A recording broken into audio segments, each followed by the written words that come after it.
নমস্কার। আজকে সেকেন্ড ডেতে সায়েন্সের যে সিরিজটা কভার করছিলাম সেটা নিয়ে চলে এসেছি। তো সেই সায়েন্সের সিরিজের মধ্যে কিন্তু আজকে হলো অ্যাসিড বেস এবং সল্ট যেটা চলছিল। অ্যাসিড বেস এবং সল্টসের আমরা আগের দিন আলোচনা করেছিলাম কিন্তু অন্য পার্টটা।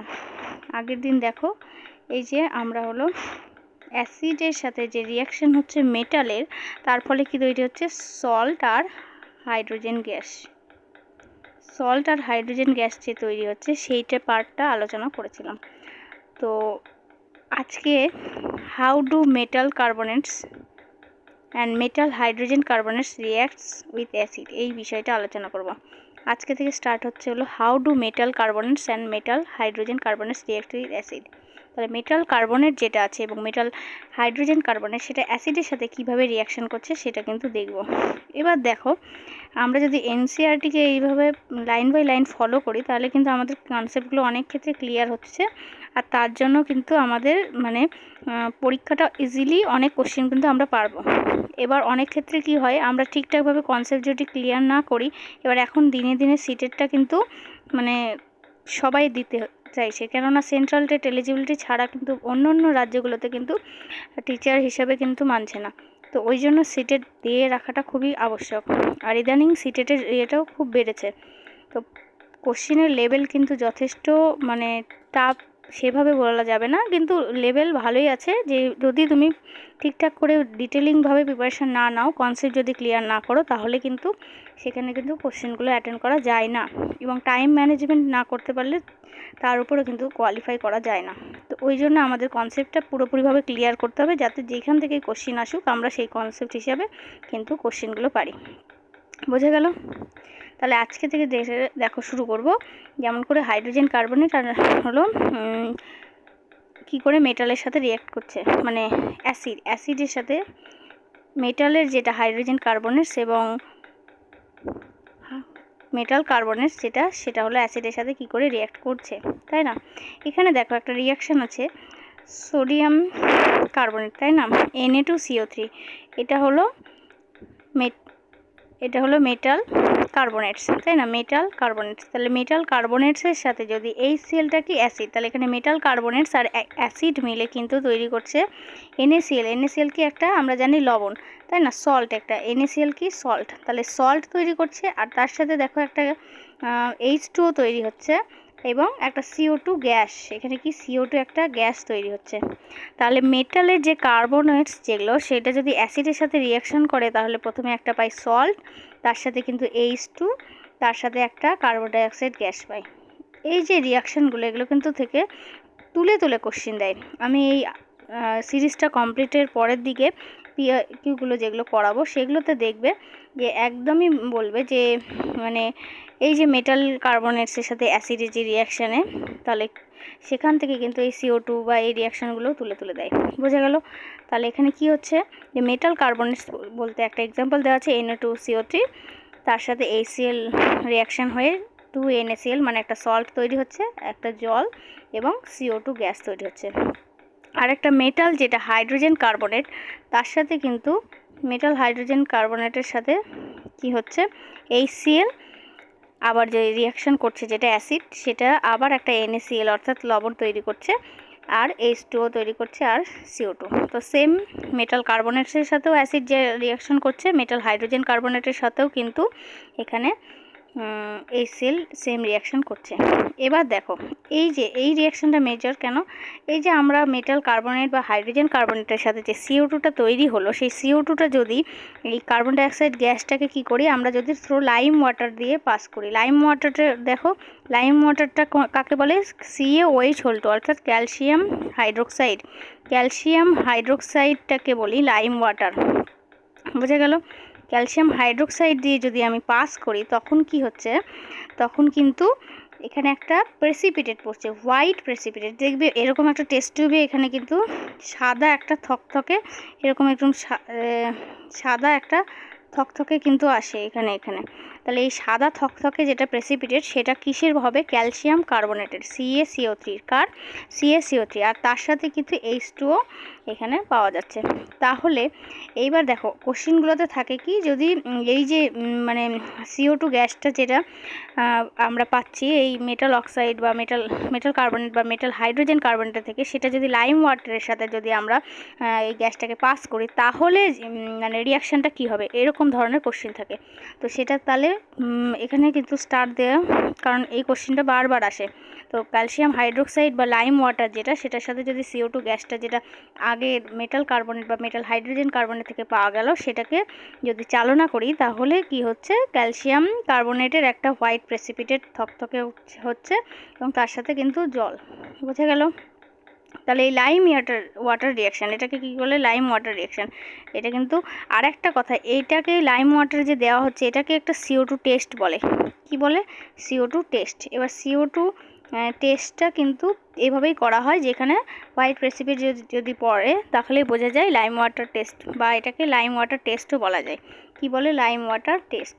তাহলে আমরা কি বললাম? লাইম ওয়াটার টেস্ট, আর একটা বললাম কি? CO2 টেস্ট বা CO2 টেস্ট, বোঝা গেল? তাহলে এটা CO2 মেজর রিয়াকশান। নেক্সট দেখো এখানে বলেছে, দেখো এইবার আরেকটা রিয়াকশান। এখানে দেখো প্রথমে মেটাল হাইড্রোজেন কার্বনেট বা কার্বনেটের সাথে যে CO2টা পেলাম, সেই CO2টা তার সাথে কিন্তু আমি এখানে লাইম ওয়াটার মানে ক্যালসিয়াম হাইড্রোক্সাইড করে কিন্তু আমি কি পেলাম? ক্যালসিয়াম কার্বনেটের হোয়াইট প্রেসিপিটেট। এবার ক্যালসিয়াম কার্বনেট যেটা পেলাম on passing excess carbon dioxide, এবার এইটাতে যদি আমরা এক্সেস যদি কার্বন ডাইঅক্সাইডটাকে যদি পাস করি তাহলে আর একটা তৈরি হচ্ছে, সেটা হলো আরেকটা যৌগ ক্যালসিয়াম, এটা কিন্তু soluble in water, hydrogen carbonate. এবার এটার নাম কিন্তু লাইমস্টোন। এটা কি? লাইমস্টোন, বোঝা গেল? তাহলে ক্যালসিয়াম হাইড্রোজেন কার্বনেট, এটা হলো আমরা যে মার্বেল পাথরগুলো দেখি যে চক বা মার্বেল, সেটা কিন্তু এই যে ক্যালসিয়াম CO3 যেটা ক্যালসিয়াম কার্বনেট, এইটার কিন্তু ফর্ম হয় এই যে লাইমস্টোন, চক, মার্বেল, এগুলো কিন্তু এই ক্যালসিয়াম কার্বনেট থেকেই পাওয়া যায়, বোঝা গেল?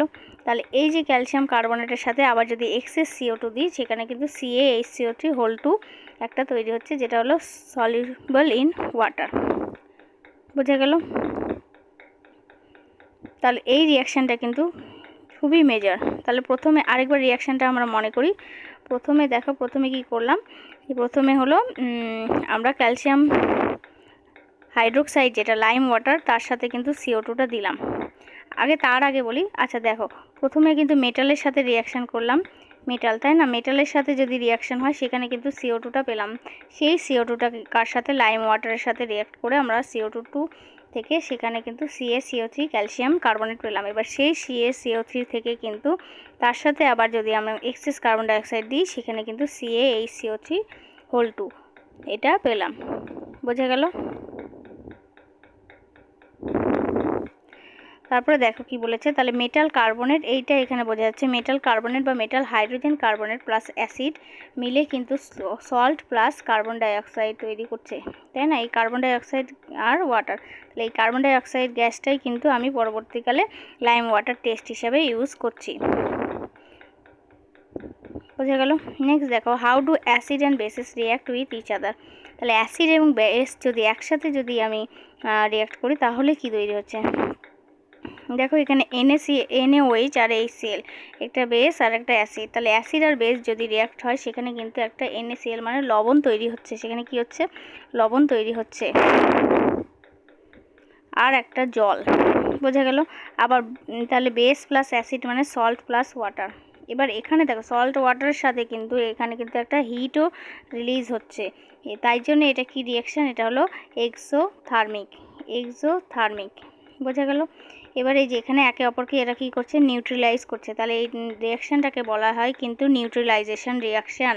কি বলবো? নিউট্রিলাইজেশন রিয়াকশান। তাহলে বেস, অনেক সময় কোশ্চেনে সিম্পল কোশ্চেনেও আমরা অনেক ভুল করি, বেস প্লাস অ্যাসিডের সাথে তাহলে কি হচ্ছে? সল্ট বা প্লাস ওয়াটার। একবার কোশ্চেনে দিয়েছিল একটা অপশানে সল্ট প্লাস ওয়াটার, আরেকটা অপশানে দিয়েছিল salt plus water plus hit.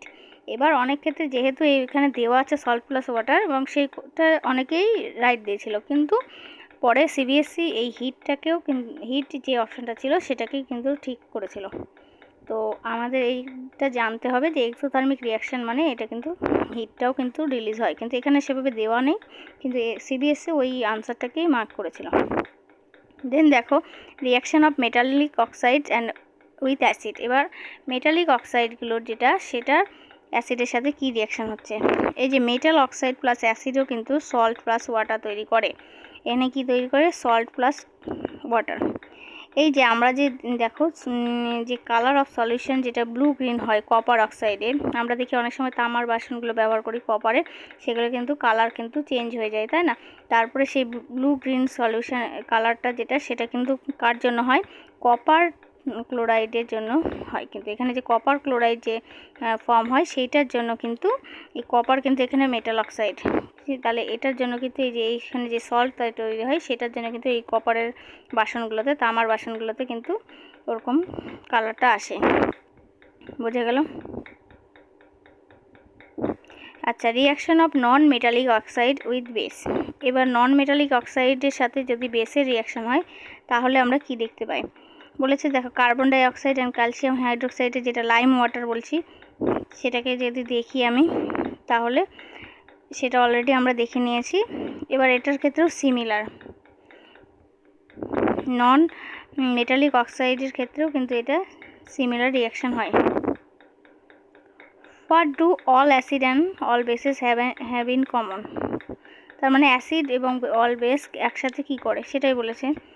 এখানে একটা অ্যাক্টিভিটি দিয়েছে যেখানে মেটাল এবং hydrogen common to all acid কী করছে সেটা দেখার জন্য।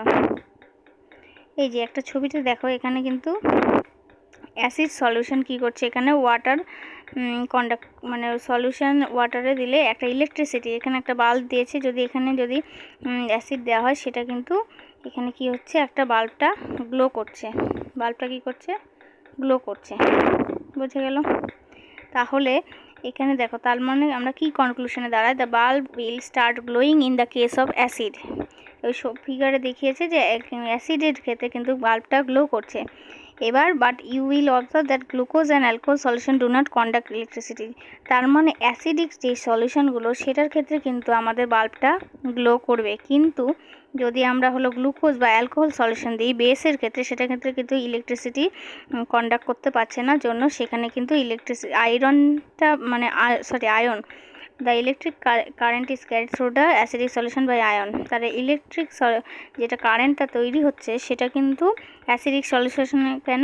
আয়নের জন্য। সেখানে কি হচ্ছে? আয়নের জন্য কিন্তু এখানে বাল্বটা গ্লো করছে, কিন্তু বাল্বটা গ্লো করছে না কার ক্ষেত্রে? গ্লুকোজ বা অ্যালকোহল সলিউশন, অর্থাৎ বেসের ক্ষেত্রে কিন্তু বাল্ব কিন্তু ওখানে গ্লো করলো না। এই যে অ্যাসিডের ক্ষেত্রে H+ আয়ন আছে, H+ আয়নটা ক্যাটায়ন হিসেবে কাজ করছে আর অ্যানায়ন হিসেবে কাজ করছে হলো Cl-, এরকম HCl, NO3, HNO3 এরকম আছে যেগুলো কিন্তু আয়ন হিসেবে কাজ করছে। তাহলে অ্যাসিডিক প্রপার্টির জন্য কিন্তু এখানে কিন্তু বাল্বটা গ্লো করছে। তো অনেক ক্ষেত্রে এরকম কোশ্চেন থাকে যে কিছু অ্যাসিড সলিউশন দিল, কিছু বেস সলিউশন দিল, দিয়ে বললো এর ক্ষেত্রে কোন ক্ষেত্রে বাল্বটা কিন্তু গ্লো করবে। দেখো তারপরে বলেছে what happens to an acid or base in a water solution. এবার ওয়াটার সলিউশনে যদি অ্যাসিড দিই আর বেস দিই তাহলে কি হবে সেটা আমাদের দেখতে হবে। এখানে একটা এক্সপেরিমেন্ট করেছে, বলেছে এক্সপেরিমেন্টে দেখা যাচ্ছে যে the hydrogen ions in HCl are produce in the presence of water. H+ ion দিয়েছে, HCl কি করেছে? HCl যেটা হলো H2 এর সাথে রিয়াকশানে H3O+ আর Cl-, মানে এখানে হাইড্রোজেন আয়ন এখানে কিন্তু তৈরি হয়েছে। এরপরে হাইড্রোজেন আয়ন এখানে H+টা আবার H2O ওর সাথে রিয়াকশান করে কি করেছে? H3O+। এবার অ্যাসিড, এবার NaOH যেটা বেসের ক্ষেত্রে সেটা কিন্তু সেটাও আবার জলে ভেঙে কি Na+ আর OH- তৈরি করছে। বোঝা গেল? সেরকম বেসের ক্ষেত্রে বেসও কি করছে? KOH একটা বেস, K+OH- MgOH2 সেটাও Mg+2 আর 2OH- একটা আয়ন রিলিজ করছে। Bases generate hydroxide ion. আমরা জানি অ্যাসিড থেকে আমরা কি পাই? H+। অ্যাসিড কি দেয়? H+, আর বেস দেয় হলো OH-। বেস কি দিবে? OH-। যেটা বলা আছে bases which are soluble in water are called alkali, যেই বেসগুলো সলিউবল হয় ওয়াটারে সেগুলোকে বলে অ্যালকালি। দেখো এখানে একটা নোট দেওয়া বলা আছে, কি বলা আছে, all bases do not dissolved in water and alkali is a base that dissolved in water. মানে সব বেস সবগুলোই যদি ডিজলভ হবে সেটা নয়, শুধু যেই বেসগুলো ডিজলভ হবে সেগুলোকেই বলে কিন্তু alkali. They are soapy to touch, bitter and corrosive, never taste to touch them as they may cause harm. তো ওই জন্য আমরা বেস কিন্তু সব বেসকে কিন্তু টাচ করে বা টেস্ট করে দেখতে পারি না, কেননা ওটা হার্ম কজ করে। তাহলে অ্যালকালি যেগুলো সেগুলোই কিন্তু ডিজলভ হয় ওয়াটারে। বোঝা গেল? তাহলে আজকে আমরা দেখো অ্যাসিড প্লাস বেস মানে কি হচ্ছে, সল্ট প্লাস ওয়াটার, এইটুকু জানলাম। যে তাহলে অ্যাসিড থেকে এইচ প্লাস আর ওইচ মাইনাস বেস থেকে দিচ্ছে, সেটা মিলে কিন্তু জল হচ্ছে, তার মানে সল্ট প্লাস ওয়াটার। আজকের জন্য এইটুকু থাকলো, নেক্সট দিন থেকে আমরা বাকি পার্টটা আলোচনা করব। ধন্যবাদ।